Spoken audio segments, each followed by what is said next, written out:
Hello, ladies and gentlemen. It is your host with the most, Avery LR32 here, bringing you guys Deck Dissection Episode 2, where we dissect dragon rulers? Dot, dot, dot. No, we are actually dissecting an EXODIA deck, but with a dragon ruler engine. So, anyways, just wanted to bring that for you guys. I did not think I was going to have enough time to upload today. Usually I record all my videos on Sunday from Monday through Friday, and then I'll have them scheduled for upload. That's how I did it last week, and that's how I tried to do it this week. I just did not have the time. I really didn't. But luckily I was able to get my stuff organized today to where I did have time to upload. So expect one video each day this week. Because this is really going to be crunch time for me with school, but I can be able to talk about school in my Thursday commentary where I get a KEM strike, maybe. So stay tuned for that on Thursday. But anyways, let's hop into this deck. And I do have a side deck here because the side deck does matter. You may have already seen this on Ultra Reality Games, but I really wanted to cover it. So anyways, we have, this is already the changes made to the deck. So if you want to go and see it before these changes, just go to Ultra Reality Games website. But we have 2 Max C, a Battle Fader, 2 Card Ds, and a Swift Scarecrow. Flamebow Guard, all 5 pieces of EXODIA, of course. 3 Blaster, 3 Tempest. That's the only E-Dragons that you run in this deck. You may be thinking, oh, you just run Red Ox and Tidal, and it's just E-Dragons with EXODIA, and it's just bad. No. You just run Blaster and Tempest so that you can be able to get your searches. Only 1 Debris, 1 Dragunity Arma Leviathan, 1 Corseska, and 1 Tyrant Dragon. I'll go over, well, I might as well just do it now. Tyrant Dragon's effect, he's a level 8 fire type, so he's searchable by Blaster, and he's also a trade-in target. His effect's pretty much irrelevant, but he is also a dragon, so you can banish him for Blaster or Tempest effect. During your battle phase, if your opponent controls a monster after this card's first attack, this card can make a second attack. Negate any trap effects that target this card, and if you do destroy that trap card, this card cannot be summoned from the graveyard unless you tribute a dragon-type monster. So I could go call the Haunted, target him, I'd have to tribute a dragon on my side to special summon him. He's a good 2900 beat stick. If you try and Swift Scarecrow him, I can just negate the effect and destroy it. But moving on to the spells, we have 3 Card of Consonance, 3 Sacred Sword, 3 trade-in, or I'm sorry, only 2 trade-in because you have the Leviathan as a target and the Tyrant Dragon as your targets. And then 3 Upstart Goblin, 3 Reckless Greed, 2 Wabaku, and a Return. The deck did originally run 3 Hope for Escape. The only problem is that the only way that you have to get your life points down is by return from the different dimension.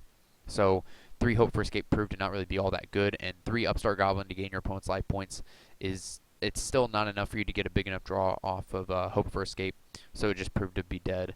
The 2 Max Cs were not originally in here, but when I was reading on the article of Ultra Reality Games, the guy did suggest to throw in 2 Max Cs because he was side decking 2. That's why there's only 1 in this. That's why there's only 1 in the side because he did originally have 2. So of course I can't put in a second one, or else it would be 15. But this last extra deck card can be whatever it is you guys think it needs to be, which I'll probably leave up to you guys in the comments below. But yeah, originally the deck did not run Max C. It does now, and it does help tremendously, especially if you know when to play it. Like against Madolche, once they go into Tiramisu, you know that they're going to go off, so you'll Max C them then they're forced to either leave the Tiramisu on board or they'll have to go off, thus giving you more draws. Card D is a free draw too. If you're going first and you open up Card D, best play you can do is just play Card, set up your back row, draw 2. Swift Scarecrow and Battle Fader, of course. Swift Scarecrow loses to Star Eater, so running 1 Battle Fader, 1 Swift Scarecrow gives you the opportunity because you do draw a lot with this deck. Like I was testing this deck one time and I had Battle Fader and Scarecrow in my hand. My opponent wasn't running Dragon Rulers, he was running X-Sabers, but if he had Star Eater on board, I had the Battle Fader as an option. Flamebow Guard, of course, is a target with Card of Consonance, as is Dragunity Corseska and the 1 Debris Dragon. Dragunity Arma Leviathan, it's a level 8 for trade-in, as I already mentioned. It's also a win target for Tempest in case you need to pitch 2 dragons in order to add a win to your hand, or you can just search it with Tempest whenever he's banished. And his effect is that you can special summon him from your hand or grave by removing from play a face-up monster you control equipped with a Dragunity card or cards. When this card is normal or special summon, you can select a Dragon-type monster in your graveyard except Leviathan and equip it to this card. When this card is sent to the graveyard by your opponent's card effect, you can select one of the monsters that were equipped to this card when it was sent to the graveyard and search on that monster from the graveyard. So you would pretty much only equip Corseska. And when he's equipped as an equip card to a monster, if the equipped monster destroys an opponent's monster by value, you can add a level 4 lower monster with the same attribute and type as the equipped monster for your deck to your hand. So if you end up popping a wind monster, then you can add your debris. If you end up popping a fire monster, then you can add Flamebow Guard. And hopefully, if you have a card of constants in your hand, you can discard to draw 2. Onto the side deck, because the side deck is important. 1 debris, 1 max C. The side deck did originally run 2, but we threw a second one in the main. 3 Red Ox, a Trigon, 3 Dragon's Ravine, 3 MST, and 2 Royal Decree, and the last one can be whatever you guys think it needs to be. Extra deck. There was no extra deck on the Alter Reality Game Zone, so I went by just what typical Dragon Rulers run. We have 1 Felgren, because you do have 2 level 8s in the deck, so I mean it is possible. I'll probably be taking it out once I do more testing, because you're typically going to be discarding your level 8s with your trade-in, or banishing them for the Dragon Rulers, depending on the setup and what the best play at the time is. 1 Gaia Dragon. This is interchangeable. I actually need to take out Abyss Gaios. If you have Master Blades, or if you feel more comfortable with a second Big Eye or Dracosac, you can just take out Abyss Gaios for that. And if you don't want to run Gaia Dragon, you can do the same thing, just throw in a second Big Eye or Dracosac or Master Blades. Abyss Gaios shouldn't be in here. I thought you could make it. I forgot it's 2 level 7 waters. This, like I said, this is interchangeable. You could throw in another Gaia Dragon if you really wanted to, or another Felgren if you really wanted to. Another Big Eye or a Dracosac or a Master Blades. It's really what generic rank 7 you want it to be. Big Eye, Dracosac, and Cowboy. You can make level 4s with the deck, not typically, but it's good to have in here just because you never know when you're going to be able to make those level 4s, especially in Game 2, when you're most likely going to be side-decking in your second debris and you end up with those 2 level 4s. You can make a free Cowboy. Star Eater, Crimson Blader, Scrap Dragon, Angel of Zera, Stardust Dragon, Colossal Fighter, 2 Black Rose, and an Iron Chain. This is interchangeable with Orient Dragon, but I don't have an Orient Dragon, so I threw an Iron Chain Dragon. These Synchros are interchangeable. I was just going by what typical Dragon Ruler extra decks have. So now let's talk about the side deck real quick before I talk about the deck dissection, because that's just talking about what I like and what I don't like about the deck.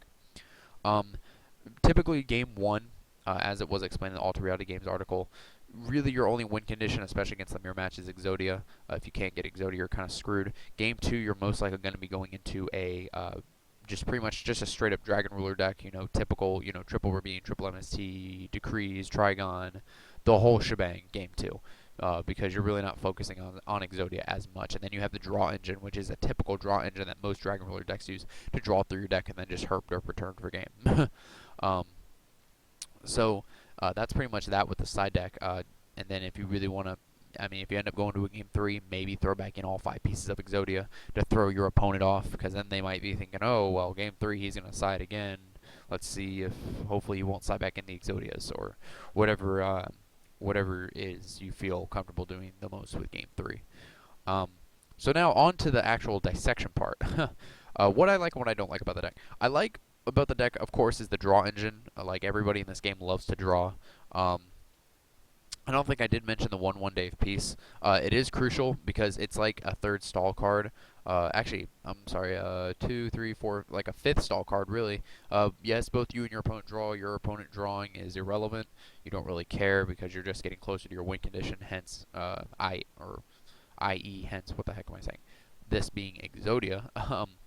So, yeah, really, your opponent drawing is not a big deal, and it stops them from attacking, and sometimes players will completely forget about 1 day, and they'll completely go off, and they'll be like, swing for game, and you'll be like, hello, Earth to player.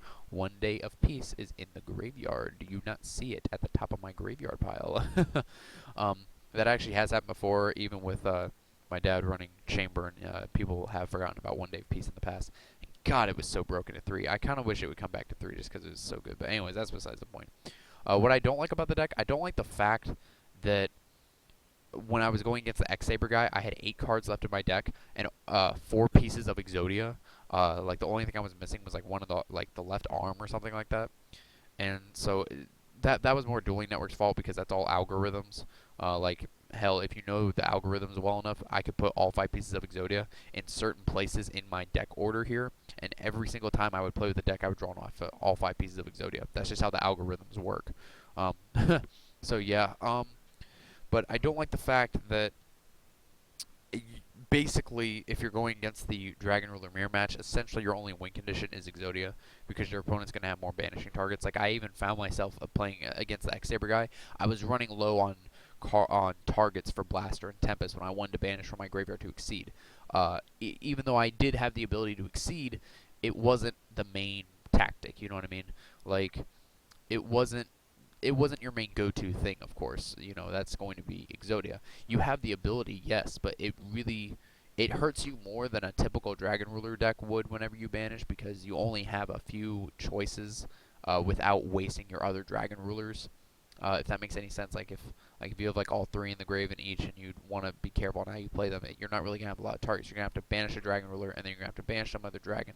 Then if you want to use Tempest Effect to search for a debris, then you go card a constant instead, discard and draw two. You did plus a lot, but it's still, you don't have as many targets is the point I'm trying to get at, and it does hurt you more in the long run, even though you are able to get off the Exceed. But then you essentially have to rely on sitting on the Exceed. I don't like the fact, I'm one of those people, like, I like Reckless. It can pay you off in the long run, especially with something like Chainburn, if you've got the chains and all that, to where, you know, you end up drawing like 6, 7, 8 cards or whatever. That way, you know, Reckless Greed isn't as much as a burden, and then it's like it never really even affected you. I just never really been a huge fan of Reckless Greed, but for this deck, it's extremely necessary, and it does put in work. Return, of course, I love being able to banish all your stuff and then going return for game. That's actually how I beat the Saber guy. I had like a bunch of stuff banished, and I went return, and I played out 3 E-Dragons and 2 Tuners. I ended up making a Star Eater, a Scrap Dragon. No, I made, yeah, Star Eater. I made Star Eater the next turn, but in the first turn I played Scrap Dragon Big Eye, and then I took his Utopia. So I was pretty happy about that. um, but yeah, that's pretty much everything, guys. If you play Maxi correctly, you will get a big ass plus, because then they'll essentially be forced to go off, or they'll be set up with just a dead ass field. Um, I like the ability that you have to go into Exceeds and Synchros if you really need to. It's not recommended, but you do have that choice. It just burns a lot of resources, which sucks. Hence why that's what I don't like about the deck. It's just you burn through resources easily whenever you're banishing these dragons, surprisingly enough. But anyways, test this deck out for yourself. Let me know what you guys think. And as always, thank you for watching. And most importantly, rate, comment, and subscribe. And I do upload daily, so be sure to subscribe for that as well if you enjoy daily uploads.